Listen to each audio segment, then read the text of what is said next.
The story begins late at night inside a quiet convenience store. The gamer casually walks through the aisles, taking pictures of the shelves before grabbing a bottle of soda and placing it on the counter. The cashier asks if that's all he's buying. He nods without thinking much of it. Then the cashier suddenly smiles. "You made an excellent choice." Without warning, the employee launches a brutal surprise attack. The blow lands instantly, and as the gamer stumbles backward, the last thing he sees is the cashier's unsettling grin. To understand how things reached this point, the story jumps back exactly 1 hour. Earlier that night, the gamer is sitting alone in front of his computer. He's someone who's constantly searching for excitement. Concerts, sports tournaments, martial arts, skydiving. If it could raise his adrenaline, he had already tried it. Eventually, even those experiences stopped giving him the thrill he wanted. Looking for something new, he reluctantly turns to video games.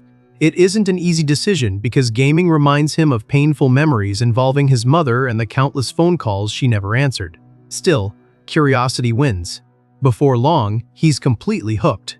The harder the game, the better. He spends countless hours playing every post-apocalyptic survival game he can find, until one title completely takes over his life. Apocalypse: Safe Zone. The game takes place after a massive meteor crashes into Earth and triggers a devastating ice age. Humanity is nearly wiped out. But years later, a brief warmer period allows the remaining survivors to establish 9 safe zones. Players can begin in almost any safe zone except the mysterious knife zone, which is considered nearly impossible to survive. The first 20 years inside the game are only preparation. Once characters reach adulthood, the real apocalypse begins. From that point on, survival becomes a nightmare. Players must cooperate with survivors from other safe zones while facing increasingly deadly threats. Starting in a dangerous zone makes the early game much harder, but it rewards players with superior stats and access to powerful treasures that players from easier regions can only dream of obtaining. Those brutal mechanics are exactly why the gamer becomes obsessed. After countless hours of grinding, he finally accomplishes something no one else has managed to do. He clears every ending, every route, even the legendary knife zone. Satisfied, he slams his fist onto the keyboard before removing his headset. There are no more challenges left. Instead of keeping everything to himself, he writes a massive strategy guide explaining everything he learned and uploads it online for the community. The responses pour in almost immediately. Some players think the guide is insane, especially after seeing the strategies for the knife zone. Others ask how anyone could possibly survive those conditions. His simple answers only make everyone even more shocked. Some users even block him, convinced that anyone following his advice is practically signing their own death warrant. Thankfully, not everyone reacts that way. One thankful player praises the guide for helping them understand the game much better, reminding the gamer that his efforts weren't wasted. Feeling like he's finally accomplished everything he wanted, he quietly says goodbye to the game that dominated his life. Later that night, he walks through the empty streets, wondering what challenge could possibly replace it. Without impossible obstacles to overcome, the excitement quickly fades, leaving him feeling strangely empty. Then, something unusual catches his attention: a convenience store. The strange part is that he's certain it wasn't there before. Curious, the gamer steps inside as the entrance bell rings softly overhead. The moment he looks around, he freezes. Every product on the shelves is identical to the supplies found inside Apocalypse Safe Zone. The food, the drinks, even the packaging. Everything looks exactly like the game. Assuming the owner must simply be another devoted fan, he starts taking pictures before sending the store's location to one of his online followers. The cashier interrupts him by asking if he's only buying the bottle of Coca-Cola. Thinking nothing of it, the gamer walks to the counter. The cashier quietly points out that the bottle doesn't even have a barcode. Before he can react, the employee smiles. This was an excellent choice. A violent attack crashes into his back, sending him sprawling across the floor. As blood spreads beneath him, his vision slowly begins to fade. Then, he suddenly opens his eyes. The convenience store is gone. Instead, he's dressed in military clothing and standing in a completely unfamiliar place. Rather than panicking, the gamer realizes he's experiencing the greatest rush of adrenaline he's ever felt. Beside him, another newcomer is screaming in confusion, completely unable to understand where they are or what just happened. The thrill-seeker looks at the blonde rookie and immediately asks one question: did he also buy a bottle of Coca-Cola from that strange convenience store? Before the confused kid can answer, another question follows. Is your online username Room Corner Hubby? The blonde rookie freezes in shock. The two immediately start bickering, each accusing the other of being an internet weirdo. Trying to defend himself, the blonde rookie argues that everyone talks trash online and asks what the other guy's username is. That question puts the thrill seeker in an awkward spot. He quickly realizes he's standing next to the very same player he once blocked online. There's no way he's revealing that he's actually the famous guide writer known as Dopamine Addict. Without missing a beat, he invents a fake identity and confidently introduces himself as Tab Bastard. Satisfied with the lie, the two continue walking through the frozen wasteland while discussing how they ended up there. The blonde rookie explains that he visited the convenience store after receiving its location online. That makes everything click. The thrill seeker remembers sending the store's address to one of his followers. Someone must have leaked it, causing another unsuspecting player to visit the shop and get dragged into this world as well. That realization raises an even bigger concern. If the two of them were transported here, there could be countless other real players scattered throughout the game world. And once the second apocalypse begins, they'll eventually have to fight other human players for survival. For now, though, staying alive comes first. Trying to lighten the mood, the blonde rookie asks whether this world still has typical game mechanics like quests, status windows, item shops, and stat points. Without waiting for an answer, he desperately starts shouting every command he can think of. Status, inventory, nothing happens. The frozen wilderness remains completely silent. Reality finally sinks in.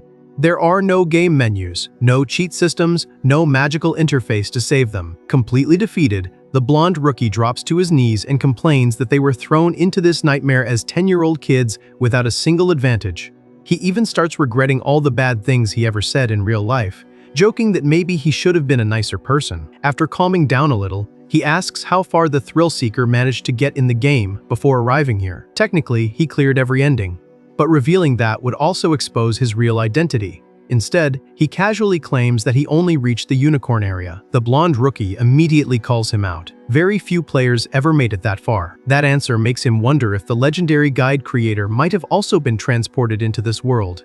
Hearing that, the thrill seeker can only smile to himself. He casually asks if the blonde rookie used to comment on those strategy guides all the time. Embarrassed, the younger player admits that he followed every update religiously. Then his embarrassment quickly turns into frustration. He angrily complains that the guide's creator suddenly blocked him one day for no reason, even though he had always supported the posts. At that moment, the thrill seeker finally understands the misunderstanding. The blonde rookie never hated the guide writer. He was just upset after getting blocked by someone he admired.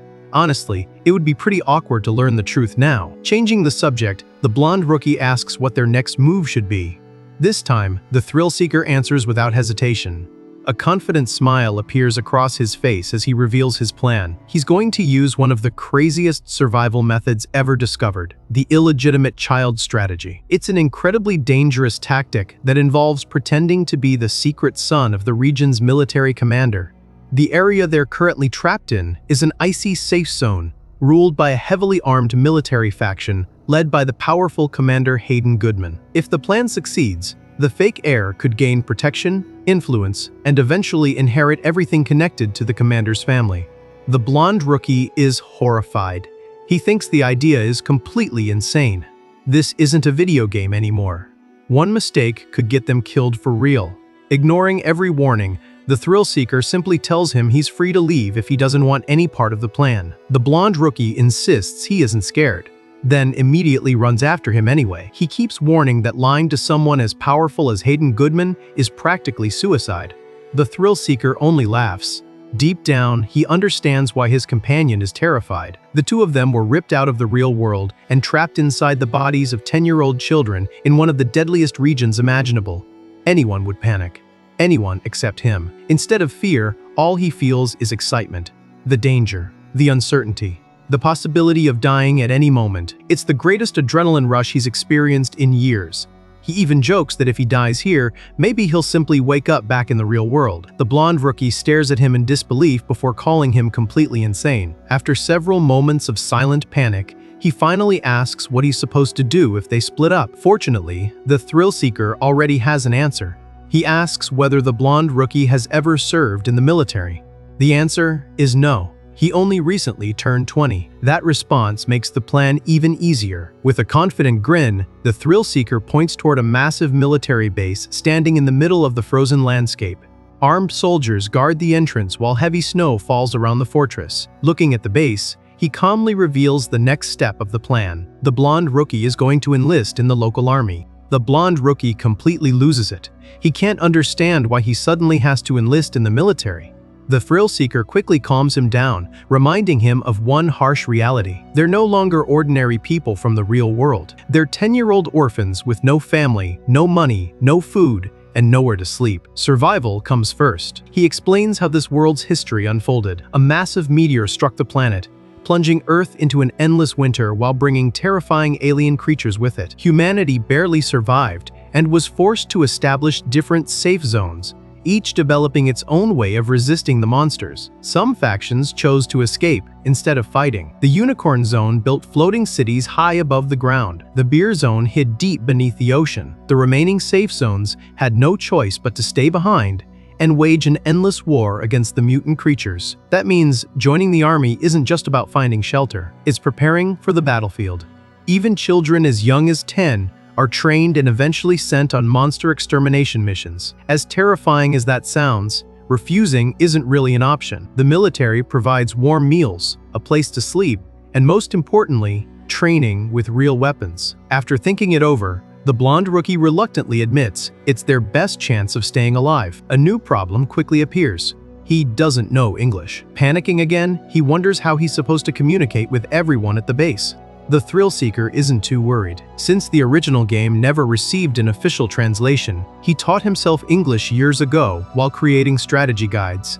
As heavy snow continues falling across the military fortress, their enlistment papers are delivered to headquarters for approval. The thrill-seeker casually reveals that he already submitted both applications before discussing the plan. Now all they can do is wait. Since the army recruits children starting at 10 years old, he's confident they'll be accepted. Meanwhile, the blonde rookie becomes even more frustrated after realizing every official document is written entirely in English. Trying to ease his nerves, the thrill-seeker jokingly tells him to simply answer, "Yes, sir," whenever someone gives him an order. As they observe the bustling military base, another strange detail catches their attention. Despite people clearly coming from different countries, everyone communicates naturally as if nothing is unusual.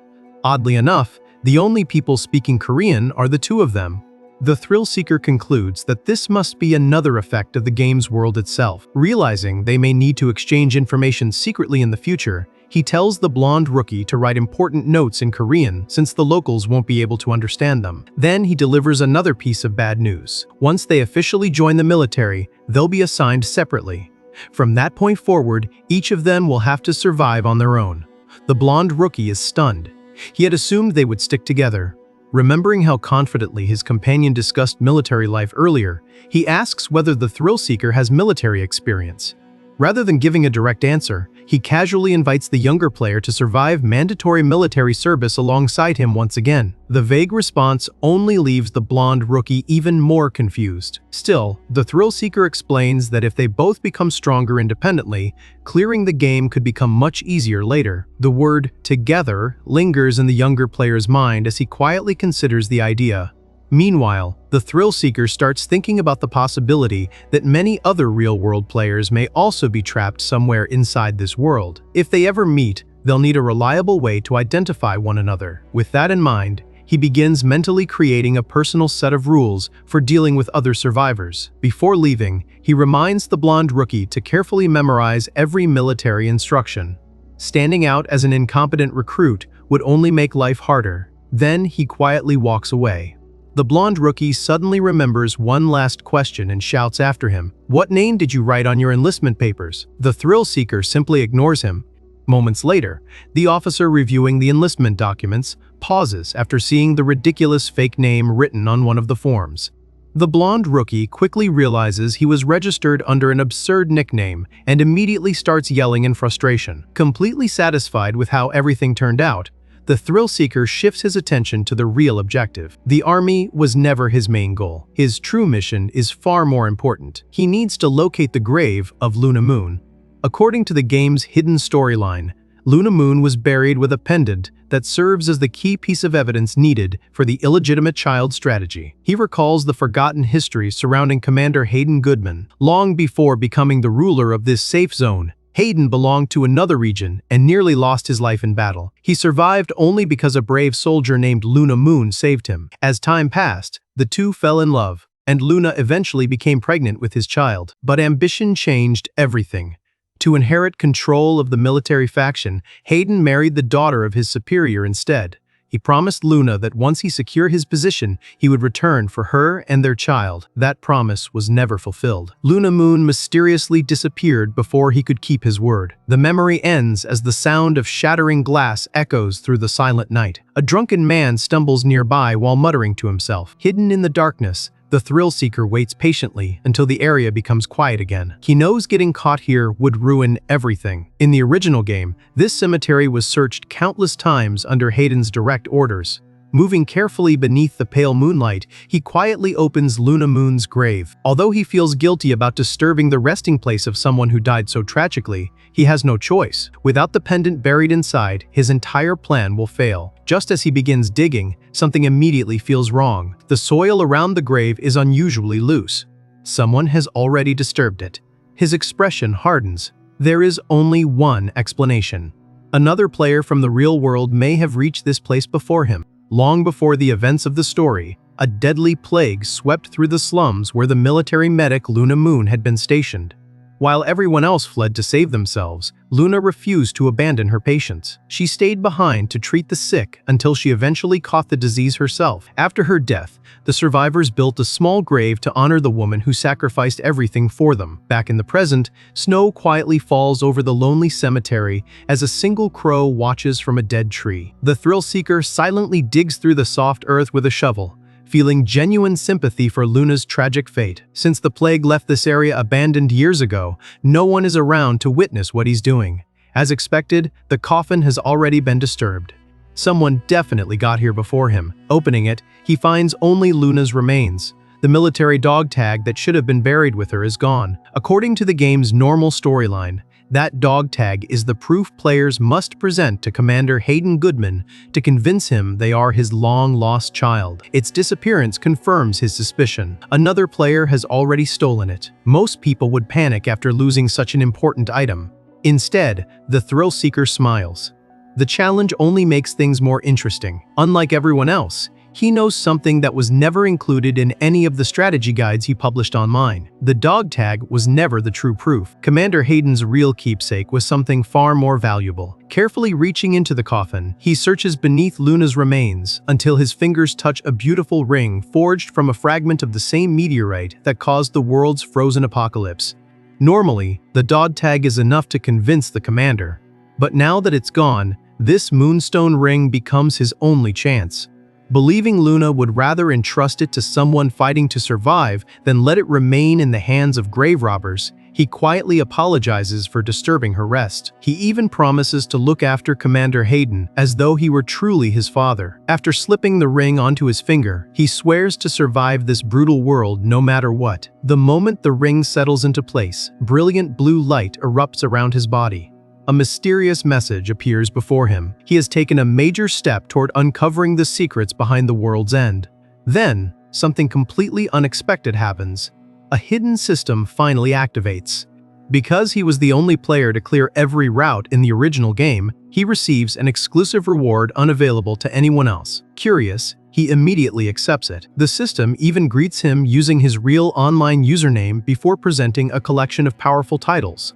Each title grants unique passive effects capable of influencing important characters throughout the story. Since he's planning to meet Commander Hayden the very next day, he equips the title Friend of Luna Moon, hoping it will improve his chances.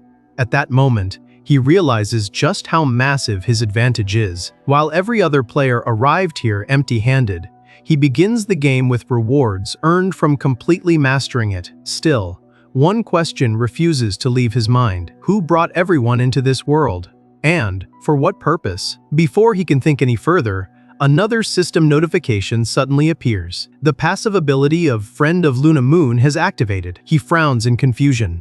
That effect should only trigger when someone connected to Luna Moon is nearby, but he's completely alone, or at least, That's what he thought. Choosing not to dwell on it, he quickly buries the coffin again and restores the grave as neatly as possible. As he finishes covering the earth, another possibility crosses his mind. If someone stole the military dog tag, they're probably already heading toward Commander Hayden. The scene shifts to the commander's heavily guarded mansion. Standing before the entrance, the thrill-seeker confidently tells the guards that he has important information regarding the commander's missing heir. Instead of throwing him out, the guards exchange surprised looks. Apparently, the supposed heir predicted that he would arrive. That single sentence immediately puts him on edge. Something isn't right. Escorted through the luxurious residence, he quietly follows the guards while wondering if another real-world player has already gotten involved. When he finally enters the reception hall, he comes face to face with a black-haired boy who appears to be around his age. Without hesitation, the stranger asks a shocking question. "Are you another player from the real world?" A quick system scan reveals that the black-haired boy belongs to the same faction. Relieved that they can speak Korean without the local soldiers understanding them,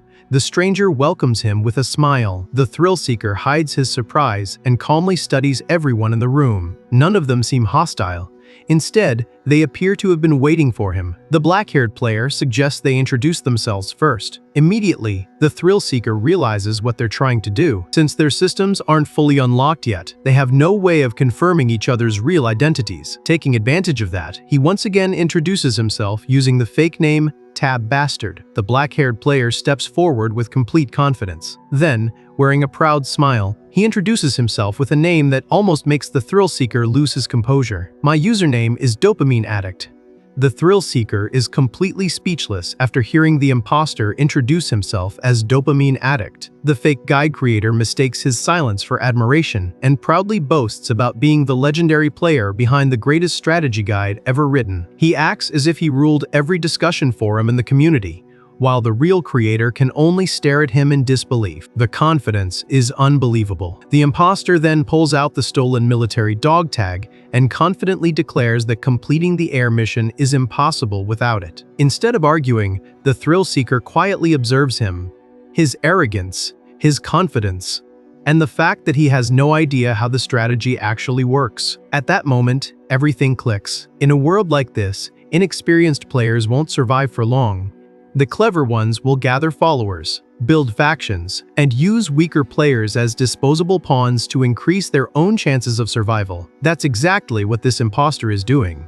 He isn't just pretending to be the famous guide writer. He's building an army around that fake identity. The imposter even offers the newcomer a place under his command, pointing toward the quiet, freckled, red-haired recruit, standing obediently beside him as an example. The thrill-seeker has no intention of working with someone like that, but he pretends to agree. He calmly suggests calling Commander Hayden Goodman so they can begin proving the heir story. He even promises to testify in the imposter's favor. Naturally, he has no intention of keeping that promise. Instead, he plans to demonstrate how the strategy is actually supposed to be executed. As the fake guide creator excitedly leaves to summon the commander, the thrill-seeker walks over to the silent red-haired recruit. He asks whether the boy also came here hoping to use the same air strategy. The recruit explains that he woke up beside the self-proclaimed dopamine addict from the very beginning, so the two simply stayed together. His honest personality immediately stands out. Curious, the thrill-seeker asks why he didn't just enlist on his own. The answer makes perfect sense. The red-haired recruit admits he has already experienced military life once before and has absolutely no desire to go through that exhausting routine again. Looking at the boy's solid build, the thrill-seeker realizes he's probably a military veteran in real life. That explains why the imposter wanted him as an ally. Then comes another question. Are you angry at the guide creator for posting the convenience store's location? To his surprise, the answer is the exact opposite. The recruit's eyes light up with excitement. He says, getting pulled into this world is the greatest opportunity he could have asked for, because it gives him the chance to fight alongside his idol. Without any hesitation, he proudly declares himself Dopamine Addict's biggest fan. Hearing that while keeping a straight face isn't easy, the thrill-seeker can only think that this guy might be a little too devoted. The recruit continues praising the legendary guide creator before advising the newcomer to faithfully follow the imposter's orders if he wants to survive. Wanting absolute confirmation, the thrill-seeker asks one final question. If the real dopamine addict appeared right now, Would you stand by him? The red-haired recruit blushes slightly before answering without hesitation. Always. I'd support him over anyone. The thrill seeker smiles. Good, you passed. The recruit looks completely confused and tries to ask what that means. Before he can, the massive doors suddenly burst open. Commander Hayden Goodman enters the hall. The room instantly falls silent. He demands to know who claims to have information about his missing heir. At that exact moment, a system notification appears before the thrill seeker's eyes. The passive effect of Friend of Luna Moon activates successfully. Because he's wearing Luna Moon's ring, his affinity with Commander Hayden immediately doubles. Then, something unbelievable happens. The commander slowly walks toward him and kneels. Everyone in the room freezes. Looking directly into the young boy's eyes, Hayden quietly says he looks remarkably similar to someone precious he lost long ago. The thrill seeker immediately wonders whether the Moonstone ring is subtly changing his appearance to resemble Luna Moon. Across the hall, the imposter starts trembling. Nothing is happening according to his plan. Desperate, he reminds the newcomer about the promised testimony.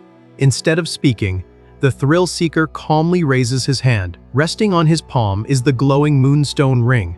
He quietly explains that it was his late mother's keepsake. The moment Commander Hayden sees the ring, his expression completely changes. He stands frozen in absolute shock. The room falls silent. Completely confused, the imposter blurts out that the military dog tag is supposed to be the real proof. Commander Hayden slowly turns toward him. His eyes are burning with rage. Just moments ago, the boy claimed to be his long-lost child. So why is Luna Moon's treasured ring in someone else's possession? The imposter desperately accuses the thrill seeker of stealing it, insisting that the dog tag is the true evidence. Hayden immediately cuts him off. One command is enough to silence the room. The commander coldly warns that he will show no mercy if the boy lies to him again. Standing nearby, the red-haired recruit is completely stunned. The famous strategy guide never mentioned the ring. The public information had been incomplete from the very beginning. Realizing the disaster he's caused, the imposter breaks into a cold sweat. He stares directly at the thrill seeker. "Who are you?" The thrill seeker simply smiles. Instead of giving a direct answer, he asks a question of his own. "If you already know the strategy, then who do you think I am?" Before anyone can react, another system notification appears. Mission failed. The imposter's elimination process immediately begins. His body suddenly goes limp before collapsing unconscious onto the mansion floor. A second notification appears in front of the thrill seeker. Every item owned by the eliminated player has automatically been transferred into his inventory. That surprises even him. Commander Hayden orders the unconscious boy to be taken to the infirmary. Watching the soldiers carry him away, the thrill seeker remembers an obscure mechanic from the original game. Inside safe zones, item transfers only occur after a player's defeat. That raises a disturbing possibility. Did the imposter actually die? Or was he sent back to the real world? Meanwhile, the red-haired recruit completely loses his composure. Unable to understand what just happened, he punches the wall in frustration while desperately trying to process everything. The thrill seeker calmly tells him to settle down. Then he delivers the truth. The person you admired was never dopamine addict. The fan freezes. The thrill seeker remembers all the supportive comments this player used to leave beneath his strategy guides. A faint smile appears on his face. "If you were really my biggest fan, how did you fail to recognize the real one?" The red-haired recruit's eyes widen in disbelief. Finally, the thrill seeker drops the disguise. He is the real dopamine addict. The red-haired recruit stares at the thrill seeker with shining eyes. "So, are you really my leader?" The thrill seeker gives a calm answer. "Without a fully unlocked system, I can't prove it." Even so, his own partially unlocked system is already giving him advantages that nobody else has. Looking through the interface, he can easily read the recruit's player information from a distance. To prove his point, he casually says the recruit's real online username out loud. The red-haired recruit freezes. There's no way anyone else should know that. Realizing he really is standing before the legendary guide creator, the recruit immediately bows over and over, apologizing for doubting him. He excitedly starts celebrating, but the thrill seeker quickly stops him. He reminds the recruit that revealing his true identity now would only create unnecessary problems. Not every player trapped in this world can be trusted. Some will become allies. Others will become enemies. Until the time is right, he orders the recruit to address him only by the identity of the commander's son. The recruit immediately agrees. The thrill seeker promises that as long as he follows instructions, he'll make sure he survives this frozen safe zone. In fact, He's already planning to free him from mandatory military service altogether. Watching the recruit obey every instruction without hesitation, the thrill-seeker realizes he's surprisingly easy to lead. Even though this safe zone is considered one of the easier starting areas, he knows that reality is far harsher than the game ever suggested. They're trapped inside the bodies of children. Raw strength alone won't be enough. If he wants to survive, he'll need as many reliable allies as possible. Just then, another system notification suddenly appears. A brand new hidden quest has been unlocked. The Secrets of the World's End. Even the thrill-seeker looks surprised. He already knew that every safe zone contained a unique meteorite relic. But this is the first time the system has openly hinted that those relics are connected to the truth behind the apocalypse itself. Moments later, additional features within his system begin unlocking. The message makes one thing clear: stopping the apocalypse isn't the final objective. To uncover the truth, he'll have to collect every special meteorite relic scattered across the different safe zones. For the first time since arriving here, he realizes this world contains mysteries that never existed inside the original game. After thinking it over, he turns back to the red-haired recruit. He tells him to explain everything honestly to Commander Hayden and admit that the fake guide creator deceived him. The commander will naturally become suspicious after everything that happened. Then the thrill-seeker mentions another player who can be trusted in the future. The recruit immediately remembers a notoriously foul-mouthed forum user from the online community. Without saying much, the thrill-seeker silently confirms that's exactly who he means. He orders the recruit to cooperate with that player if they ever meet. The recruit accepts without hesitation. Just as the conversation seems to be ending, the red-haired recruit remembers something important. He explains that even before arriving here, he had begun suspecting the fake guide creator. After the convenience store's location spread across the forums, many veteran players mysteriously disappeared. Curiosity drove countless hardcore fans to visit the strange store themselves. One day, while he was there, he met a mysterious, dark-haired customer. Instead of buying a drink, that player purchased a knife. When the cashier questioned the strange purchase, the man calmly explained that he intended to test the hidden knife zone strategy. The cashier smiled and commented that it truly was the hardest starting area in the entire game. After paying, the mysterious player simply walked out. Hearing that story, the thrill-seeker immediately understands what happened. Someone else had already entered the knife zone, the absolute worst starting location in the game. For a brief moment, he feels guilty. If his guide inspired that decision, then another player may have been thrown into a nightmare because of him. Still, there is nothing he can do about it now. The recruit suddenly asks another question. Did the cashier hit you too? The thrill-seeker looks confused. The recruit explains that just before arriving in this world, the cashier smashed him over the head with a barcode scanner. The thrill-seeker slowly remembers being attacked as well, except instead of a scanner, he was nearly killed with a glass bottle. Realizing the cashier used whatever weapon happened to be nearby makes him strangely annoyed. Pushing the thought aside, he reminds the recruit to stick to the cover story if the military officers question him. At that moment, the large wooden doors slowly open. A soldier dressed in a white uniform steps inside. Commander Hayden Goodman is requesting his presence. The thrill-seeker calmly acknowledges the order before following the soldier toward the commander's residence. The next phase of the illegitimate child strategy is about to begin. Inside the luxurious dining hall, Commander Hayden waits at the head of an enormous banquet table. The thrill-seeker quietly takes his seat, fully aware that the passive effects of Friend of Luna Moon are still influencing the commander's emotions. Hayden warmly addresses him as his son. With visible regret, the commander admits that he spent years searching for Luna Moon and her child, but never found them. The thrill-seeker calmly explains that his mother spent her final years living near the slums. Hayden immediately asks whether she's still there. The answer crushes him. The young boy quietly reveals that Luna Moon passed away long ago and now rests in a lonely grave. The commander grips the edge of the table with enough force to make his knuckles turn white. Filled with guilt, he vows to make up for every year he failed to protect them. The thrill-seeker immediately recognizes those exact words. They came directly from the original game.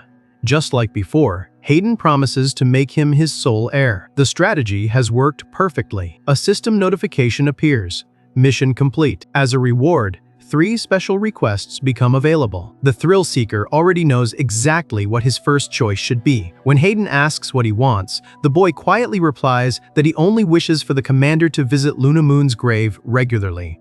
The request isn't driven by emotion alone. Frequent visits will steadily increase his influence inside the military and improve his standing as the future successor. Without hesitation, Hayden agrees. He promises to visit Luna every chance he gets. The system immediately confirms that the first request has been accepted. 2 rewards remain. As the conversation continues, Hayden suddenly notices the bruises covering the young boy's hands and the dirt staining his sleeves. Rather than asking questions, he simply smiles. First things first. It's time to eat. The commander gestures toward the enormous feast spread across the table. Although he apologizes for what he calls a simple meal, the thrill-seeker instantly recognizes that nearly every dish is made from ingredients considered priceless in this frozen world. Even a single meal like this would normally be impossible to obtain. Grateful, he thanks the commander and reaches for a piece of warm cornbread. Meanwhile, elsewhere in the base, the red-haired recruit continues apologizing to the officers exactly as instructed, allowing the plan to unfold without any problems. Back in the dining hall, the thrill-seeker finally takes a bite, or at least, he tries to. The instant the cornbread touches his hand, it suddenly disappears, completely vanishes. Startled, he jerks backward in his chair. There was no chewing, no swallowing. The food simply ceased to exist. Completely bewildered, he stares at his empty hand, trying to understand what just happened. Then he notices Commander Hayden staring at him as well. The commander's expression suddenly changes. His eyes are fixed on the young boy's hands. For a brief moment, the thrill-seeker fears his carefully constructed lie has finally been exposed. Commander Hayden suddenly stands up and grabs the thrill-seeker's hand. After staring at it for a moment, he lets out a relieved sigh. He wasn't imagining things. Looking down at his own fingers, the thrill-seeker is stunned. Every scratch, every bruise, every injury he suffered earlier has completely disappeared. Not even a scar remains. He carefully examines his hands, trying to understand what just happened. Then, it finally clicks. The cornbread didn't simply vanish. It was instantly converted into a healing item, just like food in Apocalypse Safe Zone, where eating restores health points instead of satisfying hunger. As he thinks back, another strange detail comes to mind. Ever since arriving in this world, he hasn't felt hungry or thirsty even once. That means this body doesn't need food to survive. Food only exists as a recovery item. The rules of the game aren't just similar to reality. They've become reality. If that's true, then any injury can potentially be healed simply by eating.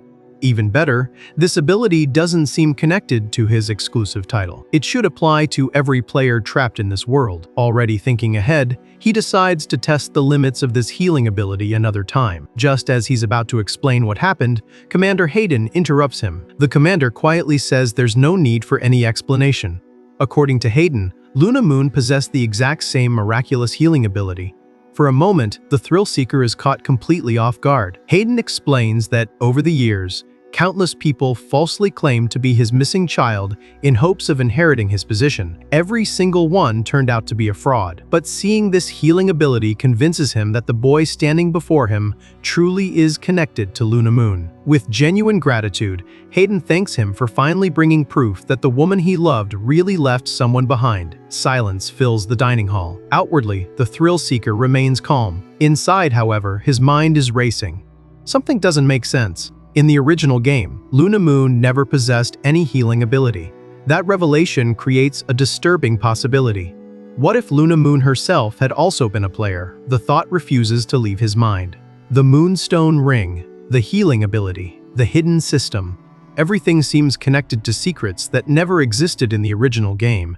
He desperately wants to question Hayden about Luna's past, but asking too much now would only expose him, so he changes the subject. Politely, he says he has another favor to ask. Hayden immediately tells him to speak freely. The thrill-seeker asks for permission to have lunch with the local orphans once every month. A system notification immediately appears. Second request. Accepted. Curious, Hayden asks why he would want something like that. The thrill-seeker explains that many children in the city struggle with hunger and freezing temperatures. Since he was fortunate enough to receive such a wonderful meal, he wants to share that kindness with others. Of course, that isn't his real objective. Only players can instantly absorb food as healing items. If he gathers every orphan in one place, he'll be able to identify other players almost immediately. At the same time, regularly feeding the children will naturally earn their trust and loyalty. It's the perfect way to build allies without revealing his true intentions. Still, The entire plan depends on Hayden approving the request. The commander hesitates. Feeding large numbers of orphans every month would place a significant burden on military supplies during wartime. Seeing the hesitation, the thrill-seeker changes tactics. He quietly says he doesn't need a luxurious meal. Even a single glass of water would be enough. He explains that while living on the streets, there were days when he survived by melting snow just to have something in his stomach. The room grows quiet. Then he delivers the final blow. Looking directly at Hayden, he softly says one word: "Father." The commander's expression instantly crumbles. Every remaining doubt disappears. Without another second of hesitation, Hayden agrees to organize the monthly banquet for the orphans. The system silently confirms another successful step in the plan. Later that night, the thrill-seeker is escorted to an elegant bedroom inside the mansion. Before leaving, Hayden gently wishes him a peaceful night's sleep. The young boy politely returns the greeting, maintaining the role of the commander's son until the very end. As Hayden quietly walks away, his expression grows heavy with regret. Standing beneath the moonlight, he blames himself for failing to protect Luna Moon all those years ago. Looking back at the sleeping child, he gently brushes a hand across his hair. He quietly promises that one day he'll reveal every secret he's been hiding, as long as the boy is willing to do the same. The moment the door closes, the thrill-seeker opens his eyes. He silently accepts that promise. Everything that happened today exceeded his expectations. His strategy succeeded. He secured Hayden's trust, unlocked hidden system functions, and discovered mysteries that never existed in the original game. As he settles into the comfortable bed, a satisfied smile appears on his face. Calling Hayden father worked even better than expected. That emotional connection will become an incredibly powerful tool whenever he needs the commander's authority in the future. Just as he's about to fall asleep, a glowing system window suddenly appears above him. Global chat has been unlocked. He immediately sits upright. Someone else has successfully unlocked their system. That confirms his suspicion. The meteorite relics really are the key to activating hidden system features. Without wasting another second, he taps the floating notification. A message instantly appears inside the newly opened chat room. Dopamine Addict has entered the global chat. The thrill-seeker barely has time to process it before another username catches his attention. A second player is already inside. Their username is Tab Bastard. His expression immediately turns serious. He remembers exactly where that player started. The dreaded knife zone, the deadliest starting area in the entire game, and the place that holds the key to the terrifying total extermination strategy. The knife zone isn't just difficult, it's the most terrifying region in the entire game. The area is ruled by ruthless assassins who hunt down anyone too weak to defend themselves. There are no safe places, no allies, and no second chances. The only way to clear the knife zone is by wiping out every single enemy living there. An impossible mission for almost anyone. But the thrill-seeker knows there is one hidden shortcut. Deep within the zone lies the meteorite dagger, a legendary weapon powerful enough to eliminate most enemies with a single strike. Even with that overpowered weapon, it took him countless failed attempts before he finally cleared the area in the original game. That's why one fact leaves him genuinely impressed. The mysterious player known as Tab Bastard not only survived the knife zone, he also managed to unlock the hidden system. For the first time, the thrill-seeker realizes he may have found someone as dangerous as himself. Inside the global chat, Tab Bastard questions his identity, convinced that no ordinary player could have unlocked the system this quickly. The thrill-seeker calmly confirms the truth. He really is Dopamine Addict. Almost immediately, an aggressive reply appears. Tab Bastard promises that he'll hunt him down and kill him. Rather than getting angry, the thrill-seeker becomes even more intrigued. The next morning, sunlight reflects off the snow covering the military fortress. A soldier quietly enters the bedroom and respectfully informs the young master that Director Muro Pendleton wishes to see him. After getting dressed, the thrill-seeker stands beside the window for a moment, thinking about his next move. Before logging off the global chat the previous night, he had actually tried to calm Tab Bastard down. He even shared valuable information about the world's hidden healing mechanic, hoping it might improve the other player's chances of surviving. Unfortunately, the advice changed nothing. Tab Bastard remained completely determined to hunt him down. If anything, the threats only became more intense. The thrill-seeker eventually realizes something important. That hatred may actually be what's keeping the mysterious player alive. As long as revenge remains his goal, he'll continue fighting through the horrors of the knife zone. Putting the conversation aside, the thrill-seeker walks through the elegant halls of the commander's mansion toward his next meeting. Waiting outside the office is Muro Pendleton, Commander Hayden's trusted assistant and one of the most influential people in the entire fortress. The director studies the young boy with obvious contempt before sarcastically commenting that yet another supposed heir has appeared. The thrill-seeker immediately recognizes him. In the original game, Muro was considered such a dangerous political obstacle that the easiest strategy involved secretly poisoning him. This time, however, the thrill-seeker has no intention of killing him. Muro coldly reminds the young boy that even if Commander Hayden accepts him, the commander's legal wife is another woman. That means he'll always be nothing more than an illegitimate child. The insult barely affects him. Instead, he calmly studies the man standing before him. Unlike his cold personality suggests, Muro's past is surprisingly tragic. He grew up as an orphan and rose through the military solely because of his own talent and determination. Beneath his strict exterior, he secretly longed for something he never had: a real family. Years ago, everything changed when a kind young noblewoman named Daphne Goodman reached out to help the injured soldier. That single act of kindness stayed with him forever. Over time, admiration quietly became love. Believing someone of her status could never return those feelings, Muro buried his emotions and devoted himself entirely to military service. Then Commander Hayden appeared. Hayden eventually married Daphne and became the fortress's new commander. At first, Muro accepted the marriage. But after working closely with Hayden, he discovered the truth. The marriage wasn't built on love. It was nothing more than a political arrangement. Unable to tolerate that reality, Muro confronted Hayden directly. He argued that Daphne deserved someone who truly loved her and demanded that the marriage be dissolved. Hayden remained calm throughout the confrontation. Then he asked a simple question. If Muro cared so much about Daphne's happiness, why wasn't he pursuing her himself? The answer left the loyal officer speechless. Hayden eventually promised that once he found his rightful heir and stepped down as commander, Daphne would finally be free to choose her own future. The memory ends as the thrill-seeker returns his attention to the present. Looking directly at Muro, he asks the same question Hayden once did.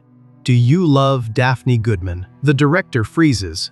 His greatest secret has been exposed. Without mocking him, the thrill-seeker calmly says he understands exactly how he feels. After all, he also spent his entire life longing for a real family. Those words aren't entirely sincere. He's simply changing his strategy. Instead of removing Muro like he did in the game, he intends to recruit one of the fortress's most capable officers as an ally. The gamble pays off. The director's hostility noticeably softens. With genuine respect, he apologizes for his earlier attitude. Watching the change in his expression, the thrill-seeker quietly realizes his new approach is already producing better results than the original strategy ever did. Just then, another system notification suddenly appears. The global chat has received several new members. The thrill-seeker expected more players to unlock their systems eventually. He just didn't think it would happen this quickly. One username immediately catches his attention. Home Protector, the very player who unknowingly spread the convenience store's location to countless people. The chat instantly erupts as Home Protector desperately demands answers about what's happening. Seeing that familiar username appear, the thrill-seeker can't help but smile. The person responsible for dragging so many players into this nightmare has finally entered the game.